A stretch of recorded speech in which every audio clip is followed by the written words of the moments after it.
പലരും M T Vasudevan നായരുമായിട്ട് സംസാരിച്ചു. ഒരാൾ മരണത്തോട് ലടിച്ചിരിക്കുക.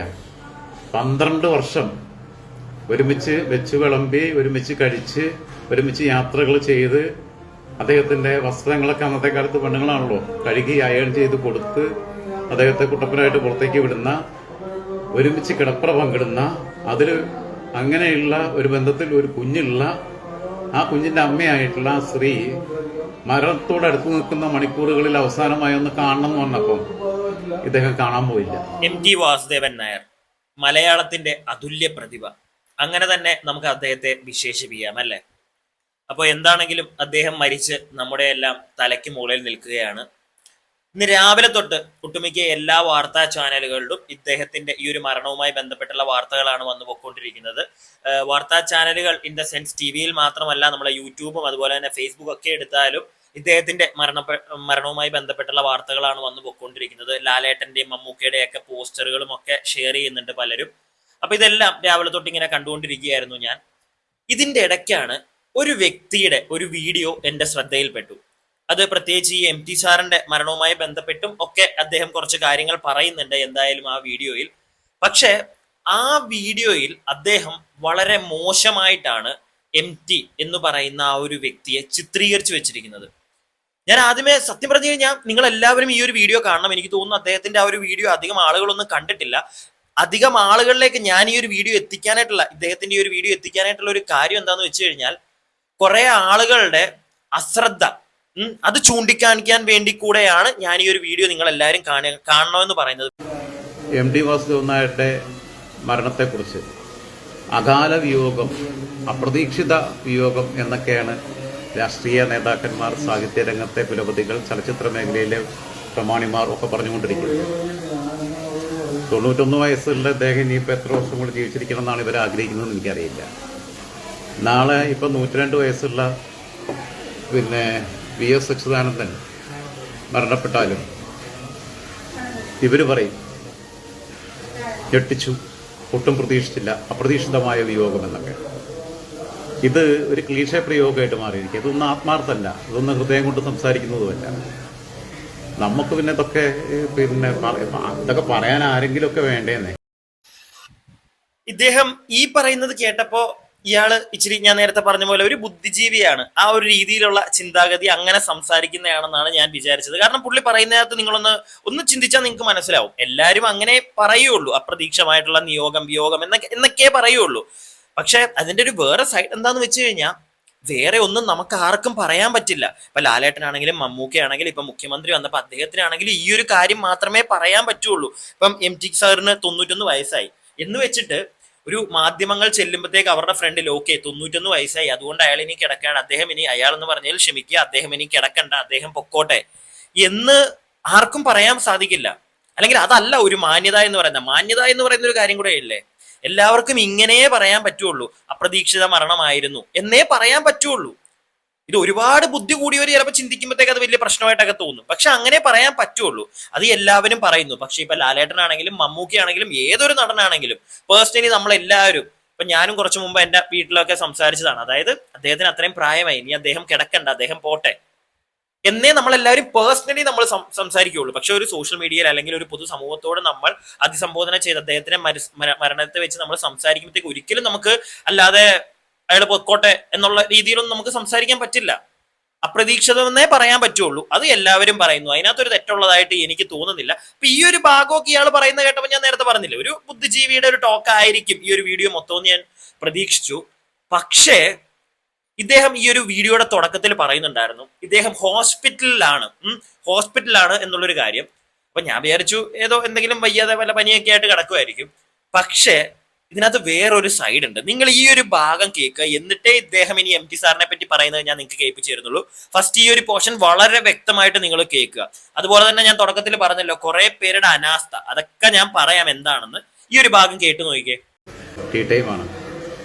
അപ്പം ആശുപത്രിയിലെ കലപിലെ ശബ്ദങ്ങളൊക്കെ കേൾക്കും. പിന്നെ പ്രത്യേകിച്ച് അറിയാലോ, കൂടുതലും സൈക്കിക് ഡിസോർഡർ ആയിട്ടുള്ള ആളുകൾ, അങ്ങനെയുള്ള ആളുകൾ ചികിത്സയ്ക്ക് കഴിയുന്ന സ്ഥലമാണ്. ഇതിൻ്റെ മേളിലെ ഫ്ലോറിലാണ് അഡ്മിനിസ്ട്രേഷൻ. അതിൻ്റെ മേളിലെ ഫ്ലോറിലാണ് ആളുകളെ സെല്ലിലിട്ടിട്ടുള്ളത്. സിംഗിൾ സെല്ലിലുള്ളവരുണ്ട്, അല്ലാതെയുള്ള സെല്ലിലുള്ളവരുണ്ട്. നമ്മൾക്ക് അത്യാവശ്യം നല്ല ഓക്കെ, അത്രയും നിങ്ങൾ കേട്ടല്ലോ. അതിനകത്ത് അദ്ദേഹം പറയുന്നത് അദ്ദേഹം താമസിക്കുന്നതിന്റെ മേളിൽ സെല്ലുകളുണ്ട്, സൈക്കിക് ഡിസോർഡേഴ്സ് ഉള്ള ആളുകളൊക്കെ ഉള്ള ഒരു ഹോസ്പിറ്റലാണ് അദ്ദേഹം ഇപ്പോൾ ഉള്ളത് എന്നുള്ളൊരു സാധനം അദ്ദേഹം പറഞ്ഞു വെക്കുന്നുണ്ട്. അത് നിങ്ങൾ കേട്ടല്ലോ വ്യക്തമായിട്ട്. ഇനി അദ്ദേഹത്തിന്റെ കൂടെ ഉള്ള ഒരു വ്യക്തി അദ്ദേഹത്തിനോട് സംസാരിക്കുമ്പോൾ നമുക്ക് ആ പോർഷൻ കട്ട് ചെയ്ത് കളഞ്ഞിട്ടില്ല. നിങ്ങൾ ഇതും കൂടെ ഒന്ന് ജസ്റ്റ് ഒന്ന് കേൾക്കുക, വളരെ ക്ലിയർ ആയിട്ട് കേൾക്കുക, എന്നിട്ട് ബാക്കി നമുക്ക് പറയാം. ഫ്രീഡം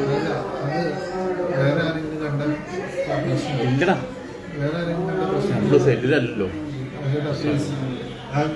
ആ ഭാഗം ഞാൻ എഡിറ്റ് ചെയ്തോളാം. അപ്പോ ഓക്കെ, കേട്ടല്ലോ അല്ലേ? അതായത് അദ്ദേഹം തന്നെ പറയുന്നുണ്ട്, ഓക്കെ ഞാൻ സെല്ലിലൊന്നും അല്ലല്ലോ, അതുപോലെ തന്നെ ആ ഭാഗം ഞാൻ ഡിലീറ്റ് ചെയ്തോളാം. ഏത് ഭാഗം എന്ന് പറഞ്ഞു കഴിഞ്ഞാൽ ഇപ്പം ഇദ്ദേഹം ഈ പറയുന്ന ഭാഗം, സെല്ലിന്റെ കാര്യങ്ങളും ഒക്കെ പറയുന്ന ഭാഗം എഡിറ്റ് ചെയ്ത് കളഞ്ഞോളാം എന്നാണ് അവിടെ നിന്ന പുള്ളിയുടെ കൂടെയുള്ള വ്യക്തിയോട് പറഞ്ഞത്. ഇതിൽ നിന്ന് നമുക്ക് എന്ത് മനസ്സിലാക്കാം? എന്തോ ഒരു സൈക്കിക് ഡിസോർഡറുമായിട്ട് അങ്ങനെയുള്ള ഏതോ ഒരു ആശുപത്രിയിൽ താമസിക്കുന്ന ഒരു വ്യക്തിയാണ് ഇദ്ദേഹം. അതുകൊണ്ട് തന്നെ ഇനി എനിക്ക് ഇദ്ദേഹത്തിനെ കൂടുതൽ തെറി പറയാനൊന്നും ഇല്ല, അല്ലെങ്കിൽ എനിക്ക് ഇദ്ദേഹത്തിനെ ഒരു മോശക്കാരനായിട്ട് ഞാനിവിടെ ചിത്രീകരിക്കാനും ഞാൻ തയ്യാറല്ല. കാരണം അദ്ദേഹത്തിന് എന്തോ ഒരു അസുഖമുണ്ട്, വലിയ കുഴപ്പമാണെന്നൊന്നും ഞാൻ പറയുന്നില്ല. പക്ഷെ അദ്ദേഹം എവിടെയോ സെല്ലിലൊക്കെ കിടന്നൊരു വ്യക്തിയാണെന്ന് തന്നെ ഇദ്ദേഹത്തിന്റെ കൂട്ടുകാരനുള്ള ഈ സംസാരത്തിൽ നിന്ന് മനസ്സിലാവും. കാരണം അതുകൊണ്ടാണ് സുഹൃത്ത് പറയുന്നു, എന്തിനാണ് അത് പറയുന്നതെന്നൊക്കെ ചോദിക്കുമ്പോഴത്തേക്ക് ഇപ്പൊ ഞാൻ സെല്ലൊന്നും അല്ലല്ലോ എന്നുള്ളൊരു കാര്യം അദ്ദേഹം പറയുന്നുണ്ട്. അപ്പോ ഇങ്ങനെ ഒരു ഹോസ്പിറ്റലിൽ നിൽക്കുന്ന ഒരു വ്യക്തി, 2 ദിവസം മുമ്പ് സെല്ലിലോ എവിടെയോ ഉണ്ടായിരുന്ന ഒരു വ്യക്തി, ഈ വ്യക്തിയുടെ കയ്യിൽ എങ്ങനെ ഒരു മൊബൈൽ ചെന്നു, എങ്ങനെ ആ വ്യക്തി അത് ഈ ഒരു വീഡിയോ എടുത്ത് ഷൂട്ട് ചെയ്ത് ഇങ്ങനെ സോഷ്യൽ മീഡിയയിൽ ഇടാൻ ഇദ്ദേഹത്തിന് പറ്റി? ഏതാണ്ട് 10-29,000 സബ്സ്ക്രൈബേഴ്സ് ഒക്കെ ഉള്ള ഒരു ചാനലിനകത്താണ് ഈ ഒരു വീഡിയോ വന്നിരിക്കുന്നത്. എന്തൊക്കെയാണെന്ന് പറഞ്ഞാലും ഇതിൽ അനാസ്ഥ ഇദ്ദേഹത്തിന്റെ കൂടെ അവിടെ ആരാണോ നിൽക്കുന്നത് അയാൾക്കും ഈ ഹോസ്പിറ്റലിന്റെ അധികാരികൾക്കുമാണ്. കാരണം വേറൊന്നുമല്ല, ആർക്കും ഇതുപോലെ എന്തെങ്കിലും ഒരു സൈക്കിക് പ്രശ്നമായിട്ട് ഇദ്ദേഹത്തിന്, ഞാൻ വീണ്ടും പറയുന്നത് ഇദ്ദേഹത്തിന് വലിയ കുഴപ്പമുണ്ടെന്നൊന്നും അല്ല ഞാൻ പറയുന്നത്, പക്ഷേ ഇങ്ങനെ ഒരു ഹോസ്പിറ്റലിൽ നിൽക്കുമ്പോൾ അവിടെ ഫോണൊക്കെ കൊടുത്ത് അവിടെ വെച്ച് ഷൂട്ട് ചെയ്ത് സോഷ്യൽ മീഡിയയിൽ ആരെയും എന്തും പറഞ്ഞിടാമെന്നാണോ? ഇവിടെ ചോദിക്കാനും പറയാനും ഒന്നും ആരും ഇല്ലേ? ഇനി ഇദ്ദേഹം കുറച്ച് കാര്യങ്ങൾ പറയുന്നുണ്ട്, അത് കേൾക്കുമ്പോഴാണ് ലിറ്ററലി നിങ്ങൾ ഞെട്ടാൻ പോകുന്നത്. ഒന്ന് കേക്ക്, എനിക്കറിയില്ല ഇദ്ദേഹം ഈ പറയുന്നതിനകത്തൊക്കെ എന്തെങ്കിലും സത്യാവസ്ഥ ഉണ്ടോ എന്ന് എനിക്കറിയില്ല, പക്ഷെ നിങ്ങളിത് കേട്ടിരിക്കണം എന്ന ഒരു ആഗ്രഹത്തോടു കൂടിയാണ് ഞാനിത് പ്ലേ ചെയ്യുന്നത്. അത് മാത്രമല്ല, അധികാരികൾ ഇദ്ദേഹത്തിനെ അറിയാവുന്ന, ഇദ്ദേഹം ഏത് ഹോസ്പിറ്റലാണോ ഉള്ളത് അവരും കൂടെ ഒന്ന് അറിയാൻ വേണ്ടിയിട്ടാണ് ഇത് ഇങ്ങനത്തെ പരിപാടിയൊക്കെ ചെയ്യുന്നുണ്ട്. ചെറിയ കേസൊന്നും അല്ല ഇത്. ഇദ്ദേഹം ഈ ചെയ്തത് മാത്രമല്ല, നാളെ നിങ്ങളുടെ ഹോസ്പിറ്റലിൽ വേറെ ഏതെങ്കിലും ആരെങ്കിലും ഇതുപോലുള്ള ചികിത്സയ്ക്കോ എന്തെങ്കിലും വരുന്ന ഒരാള് ഇങ്ങനെയുള്ള പരിപാടി, ഞാനായിട്ട് പറയല്ല ഇദ്ദേഹം ആ ഒരു ഹോസ്പിറ്റൽ സൈക്കാട്രിക് ഡിപ്പാർട്ട്മെന്റ് അങ്ങനെയൊന്നും ഞാൻ പറഞ്ഞല്ല, അദ്ദേഹം തന്നെ പറയുന്നതാണ് അദ്ദേഹത്തിന്റെ വീഡിയോയിൽ. കേട്ടല്ലോ നിങ്ങൾ. പിന്നെ ആ ഒരു പോർഷൻ ഡിലീറ്റ് ചെയ്യുമെന്ന് പറഞ്ഞിട്ട് ഡിലീറ്റും ചെയ്തില്ല, അത് അതേപോലെ കിടപ്പുണ്ട് പുള്ളിയുടെ വീഡിയോയിൽ. അല്ല ഞാനായിട്ട് എവിടുന്ന് ശൂന്യാകാശത്തുനിന്ന് കൊണ്ടുവന്നതല്ല. അതും എല്ലാവരും ഒന്ന് മനസ്സിലാക്കുക. എന്നിട്ട് ഇദ്ദേഹം MT സാറിനെ പറ്റി ഇനി പറയുന്ന കാര്യങ്ങൾ നിങ്ങളൊന്ന് കേൾക്കുക. എങ്ങനെ ഇദ്ദേഹത്തിന് ഒരു നോർമലായിട്ടുള്ള, എനിക്ക് അപ്പോഴും സംശയം വന്ന ഇതും കൂടെയാണ്, വേറൊരു കാര്യം കൂടെ, ഒരു നോർമലായിട്ടുള്ള ഒരു മനുഷ്യൻ ഒരിക്കലും ഒരു വ്യക്തി മരിച്ച് അന്ന് തന്നെ വന്നിരുന്ന് ഇതുപോലുള്ള അപരാധം പറയാൻ നിൽക്കത്തില്ല. അതുപോലുള്ള സാധനങ്ങൾ ഇനി പറയുന്നുണ്ട്, ഒന്ന് കേട്ടെ. ആസ് എ പേഴ്സൺ അദ്ദേഹം വളരെ മോശപ്പെട്ട രീതികൾ സ്വീകരിച്ചിട്ടുണ്ട് എന്നുള്ളതിൽ യാതൊരു സംശയമില്ല. അതിനകത്ത് ഇനിയിപ്പോൾ എന്തൊക്കെ ഉണ്ടെങ്കിലും എൻ്റെ അഭിപ്രായം അത് തന്നെയാണ്. അങ്ങനെ സൂചിപ്പിച്ച് സംസാരിക്കാൻ മരണം ആരെയും വിശുദ്ധനാക്കുന്നു എന്ന് ഞാൻ വിശ്വസിക്കുന്നില്ല. ഈ രണ്ടാം പടത്തിൽ ചെയ്തത് ഭീഷ്മനെ പിടിച്ച് മെയിൻ കഥാപാത്രമാക്കുന്നു, യുധിഷ്ഠിരനെ കുറിച്ച് പുറത്തേക്ക് ഇടുന്നു എന്നുള്ളതാണ്. അതേപോലെ തന്നെ ഈ രണ്ടാമത്തെ കാര്യം, ഇപ്പോ വടക്കൻ വീരഗാഥ, അതില് ഉദയനെ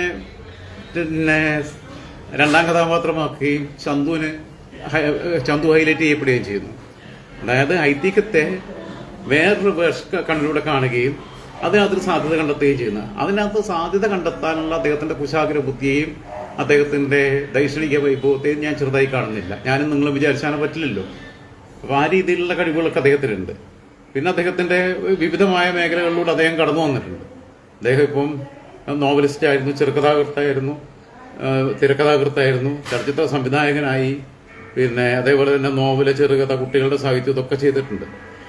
അദ്ദേഹത്തിന്റെ പിന്നെ പ്രധാനപ്പെട്ട നമുക്കറിയാം, നാലുകെട്ട്, രണ്ടാം ഊഴം, മഞ്ഞ്, കാലം, അസുരവിത്ത്, ഇരുട്ടിന്റെ ആത്മാവ് തുടങ്ങിയിട്ടുള്ളതൊക്കെ. കിട്ടാത്ത അവാർഡുകളൊന്നുമില്ല. രാജ്യം പത്മഭൂഷൺ നൽകി, പിന്നെ ആദരിച്ചു. കേരള ജ്യോതി ജ്ഞാനപീഠം, കേന്ദ്ര സാഹിത്യ അക്കാദമി പുരസ്കാരം, കേരള സാഹിത്യ അക്കാദമി പുരസ്കാരം ഒക്കെ കിട്ടി. ഓക്കെ, ബാക്കി ഇനി അദ്ദേഹം പറയാൻ പോകുന്നത് MT സാറിന്റെ പേഴ്സണൽ ലൈഫിലേക്ക് പോവാണ്. അത് കേൾപ്പിക്കാം. അതിനു മുമ്പ് ഈ ചേട്ടനോട് തന്നെയാണ്.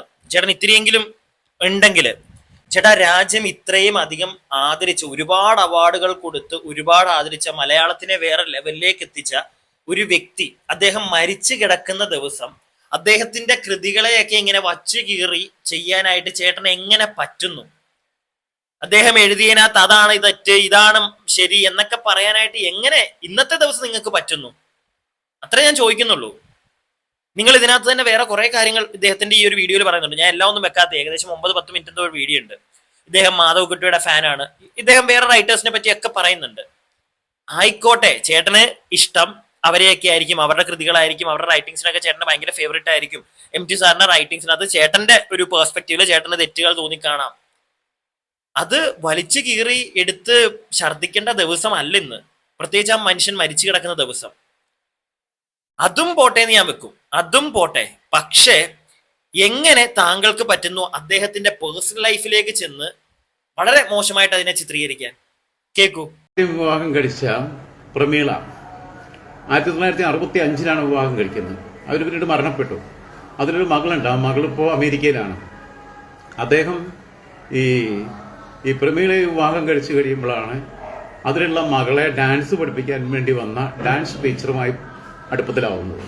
രണ്ടുപേര് തമ്മിൽ പ്രണയത്തിലാവുന്നതോ അങ്ങനെ ഒരു വൈബുണ്ടാവുന്നതോ അവർ തമ്മിൽ കല്യാണം കഴിക്കുന്നതിനോ മുൻ ഭാര്യയോട് എനിക്ക് നിന്നേക്കാൾ സുന്ദരിയായ വേറൊരാളോട് അനുരാഗം തോന്നി, അതുകൊണ്ട് നീ എനിക്ക് യോജിച്ചവളാണ് എന്ന് എനിക്ക് കരുതുന്നില്ല. ഇപ്പോഴത്തെ എൻ്റെ സ്റ്റാറ്റസിനനുസരിച്ച് എനിക്ക് കലാമണ്ഡലം പിന്നെ സരസ്വതിയാണ് യോജിച്ചത് എന്ന് പറഞ്ഞതിനും ഞാൻ കുറ്റം പറയണില്ല.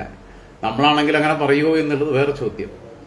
പങ്കാളിയുടെ ഒരു ആക്സിഡന്റ് പറ്റി അരയ്ക്ക് താഴെ തളർന്നിരിക്കുമ്പോഴും ആ പങ്കാളിയെ ജീവിതകാലം മുഴുവൻ നോക്കി ഇരിക്കുന്ന ആളുകൾ, ആണും പെണ്ണും ഒക്കെ നമ്മുടെ നാട്ടിൽ ജീവിച്ചിരിപ്പുണ്ട് എന്നുള്ളത് വേറെ സത്യം. ഒരിറ്റ് ആസിഡ് വീണാ മതിയെന്നേ ഈ സൗന്ദര്യമൊക്കെ പോകാൻ. ഒന്ന് വണ്ടി ഇടിച്ചാൽ മതി അര തകർന്നു പോകാൻ. അത് ആരതായാലും, അത് MT വാസുദേവൻ നായരുതായാലും കലാമണ്ഡലം സരസ്വതിയുടേതായാലും രാജൻ ജോസഫിൻ്റെതായാലും ഒക്കെ അത്രയേ ഉള്ളൂ ജീവിതം. പക്ഷേ പുള്ളി അങ്ങനെ അവരുമായിട്ട് പിരിയണം തീരുമാനിച്ചു. അങ്ങനെ തീരുമാനിച്ചതിനകത്ത് ഞാൻ കുറ്റം പറയുന്നില്ല, അതിനകത്ത് യാതൊരു കുഴപ്പവും കാണുന്നില്ല, ഒന്നുമില്ല. പക്ഷേ അങ്ങനെ ഉണ്ടാകുമ്പോൾ തന്നെ ഇവർ പിരിഞ്ഞു. ഇവർ പിന്നെ രണ്ടാമത് ഇദ്ദേഹം കലാമണ്ഡലം സരസ്വതിയെ വിവാഹം കഴിച്ചു. അതിലൊരു മകളുണ്ടാവുന്നു. അതിനുശേഷം ഈ പ്രമീള രോഗാവസ്ഥയിൽ ആശുപത്രി കിടക്കുന്ന സമയത്ത് ഇവർ പിരിഞ്ഞതിന് ശേഷം വാസുവേട്ടനെ ഒന്ന് കാണണം എന്ന ഒരു അന്ത്യാഭിലാഷം പ്രകടിപ്പിച്ചു പലരോടും. പലരും MT വാസുദേവൻ നായരുമായിട്ട് സംസാരിച്ചു. ഒരാൾ മരണത്തോട് ലടിച്ചിരിക്കുക. 12 വർഷം ഒരുമിച്ച് വെച്ചു വിളമ്പി, ഒരുമിച്ച് കഴിച്ച്, ഒരുമിച്ച് യാത്രകൾ ചെയ്ത്, അദ്ദേഹത്തിന്റെ വസ്ത്രങ്ങളൊക്കെ അന്നത്തെ കാലത്ത് പെണ്ണുങ്ങളാണല്ലോ കഴുകി അയൺ ചെയ്ത് കൊടുത്ത് അദ്ദേഹത്തെ കുട്ടപ്പനായിട്ട് പുറത്തേക്ക് വിടുന്ന, ഒരുമിച്ച് കിടപ്പറ പങ്കിടുന്ന, അതിൽ അങ്ങനെയുള്ള ഒരു ബന്ധത്തിൽ ഒരു കുഞ്ഞുള്ള ആ കുഞ്ഞിന്റെ അമ്മയായിട്ടുള്ള ആ സ്ത്രീ മരണത്തോടടുത്ത് നിൽക്കുന്ന മണിക്കൂറുകളിൽ അവസാനമായി ഒന്ന് കാണണം എന്ന് പറഞ്ഞപ്പം ഇദ്ദേഹം കാണാൻ പോയില്ല. അദ്ദേഹം കാണാൻ പോയില്ല എന്നുള്ള കുറെ കഥകൾ ഇദ്ദേഹം പറയുന്നു. എനിക്കറിയില്ല ഈ പറയുന്നതിനകത്ത് എന്തൊക്കെയാണ് ശരി എന്തൊക്കെയാണ് തെറ്റ് നമുക്കറിയില്ല. പേഴ്സണൽ ആയിട്ടുള്ള MT സാറിന്റെ ലൈഫ് എനിക്കറിയില്ല. അതുകൊണ്ട് തന്നെ ഞാൻ ഒരിക്കലും അദ്ദേഹത്തെ, പ്രത്യേകിച്ച് ഇന്ന് ഇനിയിപ്പോ ഈ വ്യക്തി പറയുന്ന, ഞാൻ ഒരിക്കലും ഇദ്ദേഹത്തിന് മറ്റേ കിളിയില്ല, ഇദ്ദേഹം വളരെ പറഞ്ഞതെല്ലാം തെറ്റാണ് ഇങ്ങനൊന്നും പറയാൻ ഞാൻ ആരുമല്ല. പക്ഷെ ഇദ്ദേഹം ഇരുന്ന് സംസാരിക്കുന്ന സ്ഥലം, ഇദ്ദേഹത്തിന്റെ ഒരു അവസ്ഥ, ഇതെല്ലാം ഇദ്ദേഹത്തിന്റെ ഈ ഒരു വീഡിയോയിൽ കൂടെ തന്നെ ഇദ്ദേഹം തന്നെ പറയുന്നുണ്ട് ഒരു പോർഷനിൽ. നിങ്ങൾ കേട്ടല്ലോ. അതുകൊണ്ട് മാത്രമാണ് എനിക്കൊരു സംശയം. പിന്നെ അതും എല്ലാം പോട്ടെ, ലൈക്ക് പുള്ളി എല്ലാം ഓക്കെ ആയി, റിക്കവർഡായി, ഇപ്പൊ എന്തോ വാർഡിൽ എന്തോ ആണ്, പുള്ളി ഓക്കെ ആണ്, പുള്ളിയുടെ മെന്റൽ സ്റ്റേറ്റ് ഒക്കെ അടിപൊളിയാണ്, സമ്മതിക്കുന്നു. പക്ഷെ എങ്കിൽ പോലും ചേട്ടാ, നിങ്ങൾ ഭയങ്കര ഇന്റലക്ച്വൽ ആയിട്ടുള്ള വലിയ ടീമായിരിക്കാം. പക്ഷെ ഒരു വ്യക്തി മരിച്ചു കിടക്കുന്ന അന്ന് തന്നെ വന്നിരുന്ന് ഈ തോന്നിവാസം കാണിക്കരുത്. പിന്നെ ഞാൻ പറഞ്ഞ പോലെ ഇദ്ദേഹം ഈ പറയുന്ന ഈ MT സാർ പഴയ വൈഫിനെ കാണാൻ പോയില്ല, ഇതൊക്കെ നമുക്കറിയില്ല. ഈ ചേട്ടനോട് ആരാ ഇതൊക്കെ പറഞ്ഞു കൊടുത്തതെന്ന് നമുക്കറിയില്ല. ഇനി ഇദ്ദേഹം പറയുന്ന അതിനകത്തൊക്കെ സത്യമുണ്ടോന്നും അറിയത്തില്ല. സത്യമുണ്ടെങ്കിൽ ഉണ്ടാവട്ടെ. ഇനി അതിനെപ്പറ്റി പറഞ്ഞിട്ട് വല്ല കാര്യമുണ്ടോ? അത്രേ ഞാൻ ചോദിക്കുന്നുള്ളൂ. ഇനി അതിനെപ്പറ്റി പറഞ്ഞിട്ട് വല്ല കാര്യമുണ്ടോ? പോയില്ലേ, ഇനി എന്തിനാണ്? മരിച്ച് മേളിൽ നിൽക്കുന്ന ഒരാളെ എങ്ങനെ താങ്കൾക്ക് പറ്റുന്നു? താങ്കൾക്ക് അദ്ദേഹത്തിന്റെ കൃതികൾ ഇഷ്ടമല്ല, അതിനകത്ത് എല്ലാം തെറ്റുണ്ട്, മനസ്സിലായി. പക്ഷെ അത് ഇന്നല്ല വന്ന് ഛർദ്ദിച്ച് കീറേണ്ടത്, മനസ്സിലായില്ലേ? അത് ഞാനിപ്പോ ഈ മനസ്സിലായില്ലേ എന്ന് ചോദിക്കുന്നത് തന്നെ താങ്കൾക്ക് മനസ്സിലാവണമെന്നില്ല. താങ്കൾക്ക് താങ്കളുടെ ഭാഗത്തുനിന്ന് ഒരുപാട് ശരികൾ കാണും, ഒരുപാട് പെർസ്പെക്റ്റീവ്സ് കാണും പറയാൻ. പക്ഷെ സാധാരണക്കാർക്ക് ഇത് കേൾക്കുമ്പോഴത്തേക്ക് അങ്ങോട്ട് ദഹിക്കാൻ പറ്റുന്നില്ല ചേട്ടാ. പ്രത്യേകിച്ച് ചേട്ടൻ ഇന്നീ വന്ന് ഈ പരിപാടി കാണിച്ചതിനോട് എനിക്ക് യോജിക്കാൻ പറ്റുന്നില്ല. വീഡിയോ കാണുന്ന നിങ്ങൾക്ക് യോജിക്കാൻ പറ്റുന്നുണ്ടോ പുള്ളി ഇന്ന് ഈ കാണിച്ച പരിപാടിയോട്? അല്ലെങ്കിൽ ഇയാൾ ഈ പറയുന്നതിനകത്തൊക്കെ എന്തോരം സത്യം ഉണ്ടെന്ന് പോട്ടെ. പിന്നെ ഇദ്ദേഹം ഏത് ഹോസ്പിറ്റലാണോ അവിടുത്തെ ജീവനക്കാരോടും അവിടുത്തെ മെയിൻ ടീമുകളോടുമാണ് ഇങ്ങനെയുള്ള ഒരു ഹോസ്പിറ്റൽ അല്ലെങ്കിൽ ഇങ്ങനെയുള്ള ഒരു പ്രശ്നത്തിൽ അദ്ദേഹം കേട്ടല്ലോ അദ്ദേഹത്തിന്റെ വായിൽ നിന്ന് വീഴുന്നത്. 2 ദിവസം മുന്നേ എന്തോ അല്ലായിരുന്നോ സെല്ലിലല്ല ഇപ്പം എന്നുള്ള രീതിയിൽ അദ്ദേഹം സംസാരിക്കുന്നുണ്ട്. അപ്പൊ ഇങ്ങനെയുള്ള ഒരു അവസ്ഥയിലൂടെയൊക്കെ ഒരു പോകുന്ന വ്യക്തിക്ക് ഫോണൊക്കെ കൊടുത്ത് അദ്ദേഹം ഷൂട്ട് ചെയ്ത് അത് സോഷ്യൽ മീഡിയ ഇടുന്നതിനകത്ത് നിങ്ങൾക്ക് ഒരു പങ്കുമില്ല എന്നാണോ?